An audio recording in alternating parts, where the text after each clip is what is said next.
আজকের গল্প রাজরানী। এ বাবা, এত কালো মেয়ে! আপনি যে বললেন আপনার মেয়ের গায়ের রং মাঝারি, কেন মিথ্যে বলেন? আমি তো বলেইছিলাম আমার সুন্দরী মেয়ে চাই, আমার একমাত্র ছেলের জন্য। তাই এই মেয়ে তো কালো। কোন দিক দিয়ে আপনার সুন্দরী মনে হলো আপনার মেয়েকে? তার উপর গায়ে মুখে রং লাগিয়ে সুন্দরী হতে গিয়ে তো কাকতাড়ুয়া হয়ে গেছে। মিষ্টির প্লেটটা শেষ করে কথাগুলো বলেন এক পাত্রপক্ষ। কৃষ্ণা আর বসে বসে বাবার অপমান সহ্য করতে পারেনি। উঠে দাঁড়িয়ে বলে, এখন আপনারা আসতে পারেন। আমিও এমন অভদ্র মানুষের বাড়ির বউ হতে চাই না। বলেই ঘর থেকে বেরিয়ে যায় কৃষ্ণা। এই নিয়ে যে কতজন ওকে দেখতে এলো তার ঠিক ঠিকানা নেই। প্রত্যেকেরই ওই এক কথা, মেয়ে বড্ড কালো, গায়ের রঙটা একটু মাঝারি হলেও চলতো। এ যেন বাজারে বিক্রি হতে আসা ফলমূল, শাক সবজি। আর একটু শক্ত হলে কিনতাম, আর একটু লাল হলে ভালো হতো, আর একটু পাকা হলে নিতাম, এমন আর কি। সবাই রূপ দেখেই বিচার করে, গুণের কদর কজন করে? কৃষ্ণা অনেকবার ওর মা বাবাকে বলেছে, আমি বিয়ে করব না। কেন তোমরা যেচে এত অপমানিত হও? আমি চাকরি করে তোমাদের নিয়ে থাকব, আমার আর সম্বন্ধ দেখবে না। তবু কথা শুনলে তো প্রতিবার এক গাদা করে পাত্রপক্ষ দেখতে আসবে, আর প্লেট ভরে মিষ্টি খাবে, চা বিস্কুট খেয়ে পাত্রীর নিন্দা করে চলে যাবে। এ আর হতে দেওয়া যায় না। আজ আমি স্পষ্ট করে বলে দিলাম, আমি বিয়ে করব না। কৃষ্ণা যখন জন্মায় তখন ওর ঠাকুমা দয়াদেবী আদর করে কৃষ্ণা নামটা রাখেন। দয়াদেবীর ছেলে কিশোর মেয়ের মুখ দেখে বলেন, কেন এমন মেয়ে হলো মা? আমরা তো কেউ এমন নয়। কিশোরের স্ত্রী ঝর্ণা কেবল কেঁদেই চলেন মেয়েকে দেখে। ওরা স্বামী স্ত্রী দুজনেই বেশ ফর্সা, তাহলে মেয়ে কেন এমন হলো? তবে কি পাল্টাপাল্টি হয়ে গেছে? কিন্তু কি করে সম্ভব? সেদিন তো হাসপাতালে একটাও মেয়ে হয়নি। ওদের কথা শুনেই দয়াদেবী বলেন, কিচ্ছু অদল বদল হয়নি। এ যে আমার মা ফিরে এসেছেন, উনি যে একদম এমন ছিলেন। কিশোর বলেন, তোমার মা মানে দিদাকে? দিদাকে তো আমি দেখেছি, আর খুব ভালো করেই মনে আছে। কই, দিদা তো এমন ছিলেন না। দয়াদেবী বলেন, আমি আমার শাশুড়ি মা মানে তোর ঠাকুমার কথা বলছি। ওনাকে তুই দেখিসনি, তোর জন্মের আগেই মারা গিয়েছিলেন। আমাকে খুব ভালোবাসতেন, উনি খুব ভালো মানুষ ছিলেন। এমন ভালো মনের মানুষ আর হয় না।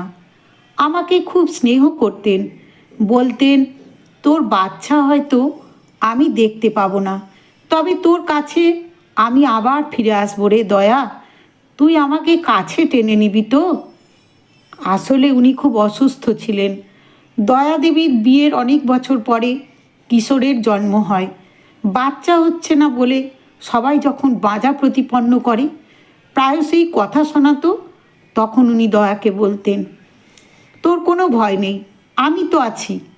কি পরম স্নেহে উনি দয়াদেবীকে আগলে রাখতেন। বিয়ের 10 বছর পরে যখন দয়াদেবী সন্তান সম্ভবা হন, তখন উনি আনন্দে আত্মহারা হয়ে পড়েন।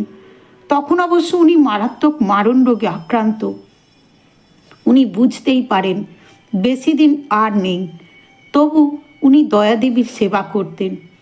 ওনার জীবনের একটাই আফসোস ছিল, সেটা হলো উনি খুব কালো, যার জন্য ওনার স্বামী মানে তোর ঠাকুরদাদা পর্যন্ত ওনাকে অবহেলা করতেন। যেদিন উনি মারা যান সেদিন উনি দয়াদেবীর হাত দুটো ধরে বলেছিলেন, আমি আবার ফিরে আসবো তোর কাছে, একদম কাঁদিস না। সত্যি সত্যি উনি ফিরে আসেন ওনার কাছে ওনার নাতনি হয়ে, সেই চোখ মুখ আর গায়ের রং নিয়ে।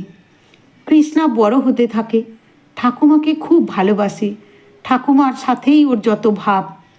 উনি ওকে বলতেন, আমার কৃষ্ণা আমার ঘরের লক্ষ্মী, যদি কেউ তোকে তোর গায়ের রং নিয়ে অপমান করে, তুই কিছু মনে করিস না মা, মনে রাখবি কালোর মধ্যেই আলো লুকিয়ে থাকে। কালো না থাকলে আলোর কদর হতো না। জানবি কালো জগতের আলো, দেখবি তুই একদিন রাজরানী হবি। আসলে ছোটবেলায় কৃষ্ণা প্রায় স্কুল থেকে বাড়িতে এসে মন খারাপ করত। তখন দয়াদেবী ওকে এমনভাবে বোঝাতেন। দিনে দিনে কৃষ্ণা বড় হতে থাকে। উচ্চ মাধ্যমিকের পর থেকেই ওর বিয়ের জন্য সম্বন্ধ খোঁজা শুরু করে দেয় কিশোর। মেয়েকে উনি খুব ভালো করেই চেনেন। ওর খুব জেদ। একবার মেয়ে বলেও ছিল, এখন আমি পড়াশোনা শেষ করে চাকরি করব, তারপর চিন্তা ভাবনা করব বিয়ে করব কি না। তবু মা বাবার মন তো, তাই পাত্র দেখা শুরু করে দেয়। প্রথম প্রথম কৃষ্ণা খুব রাগ করত, কিন্তু দয়াদেবীর কথা শুনে পাত্রপক্ষের সামনে সাজগোজ করে বসত। ওর আবার এত সাজগোজ একদম পছন্দ নয়, তবু মায়ের জন্য সাজতে হতো। মা বলতো, একটু না সাজগোজ করলে পাত্রপক্ষ তোকে পছন্দ করবে কেন? সেদিন যখন পাত্রপক্ষ ওর বাবাকে অপমান করে, তখন কৃষ্ণা বলেই দেয় ও আর বিয়ে করবে না। সকলকেই কি বিয়ে করতে হয়? তাছাড়া আমি কালো বলে যারা আমাকে পছন্দ করছেন না, তাদের ছেলে যদি কালো হতো আর আমি যদি ফর্সা হতাম, তাহলে তো ওই কালো ছেলেকেই বিয়ে করতে হতো আমাকে, আর তোমরাই জোর করতে। আমি যদি বেঁকে বসতাম, তাহলে তো তোমরাই বলতে মেয়েদের কোনো বাছ বিচার করতে নেই। হিরে রামটির আবার বাঁকা চোরা। কেন এই বৈষম্য বলতে পারো? দয়াদেবী বা ওনার ছেলে বউ কেউ এই কথার কোনো উত্তর দিতে পারেননি। কেটে যায় কয়েকটা বছর। দয়াদেবী বার্ধক্যজনিত কারণে মারা যান। কিশোর বা ঝর্ণা মেয়ের বিয়ে নিয়ে আর কথা বলেন না। মেয়ে ভালো চাকরি করছে, নিজের মতো থাকে। সেদিন কৃষ্ণা অফিসে যাওয়ার সময় দেখে একজন বয়স্ক মহিলা রাস্তা পার হতে পারছেন না। কৃষ্ণা ওনার হাতটা ধরে রাস্তা পার করে দেয়। মহিলাটিকে দেখে ওর খুব কষ্ট হলো। দেখে মনে হলো কোনো বড় বাড়ির মানুষ মানসিক ভারসাম্য হারিয়ে রাস্তায় বেরিয়ে পড়েছেন। ও ওনাকে ফুটপাতে দাঁড় করিয়ে দিয়ে একটু এগিয়ে যায়। কেমন যেন একটা মনটা করে উঠল। পিছন ফিরে দেখে ওই মহিলা ওর চলার দিকে কেমন করুণভাবে তাকিয়ে আছেন। কৃষ্ণা আবার ওনার কাছে ফিরে এসে বলে, আপনি কোথায় যাবেন? আপনার বাড়ি কোথায়? উনি কিচ্ছু বলতে পারেন না, কেবল বলেন, বাবুকে ডেকে দাও না, আমার বাবুকে।